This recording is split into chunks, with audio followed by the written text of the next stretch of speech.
এই শাড়িটা পরেই আমি পুজো বাড়িতে যাবো। আমাকে খুব ভালো লাগবে, নরম আছে, সুতি আছে, আমাকে ভালোই লাগবে। ওই শয়তান ননদের যাত্রা এসে পড়লে আমার সর্বনাশের শাড়িটা নিয়ে নেবে, তাড়াতাড়ি এটাকে লুকিয়ে ফেলতে হবে। এটা পরে আমি পুজো বাড়িতে যাবো। বৌদি, ওটা কি লোকালে বৌদি? না না, কিছু লোকায়নি তো। এত মিথ্যা কথা বলবে না, কি লুকিয়ে দেখাও। ও মা, কি সুন্দর শাড়ি! মানি, শাড়িটা নাও, বিয়ে বাড়িতে পরে যাবো। এটা তো আমি পরবো ভাবলাম, তুমি দেবে না তো? দাঁড়াও, মাকে ডাকছি। মা, ঠিক আছে নাও। শাড়ি পেয়ে গেছি, এবার যাই। আমার শাড়ি নিয়ে গেলি না, এবার তোকে দেখাচ্ছি মজা, দাঁড়া। ননদটা ঘরে নেই, এই সুযোগে শাড়িটা কোথায় রেখে গেছে দেখি, আমাকে তাড়াতাড়ি কাজটা সেরে ফেলতে হবে। দেখাচ্ছি মজা। আগে হাতে প্লাস্টিকটা পড়তে হবে, না হলে কাজ মিটবে না।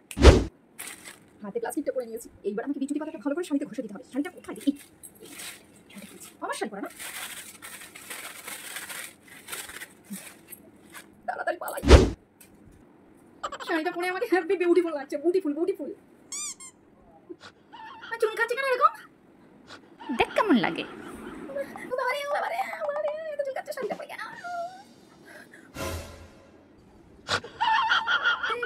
পেট চুল কাচ্ছে বাবারে, যে পিঠটাকে দেওয়ালে ঘষে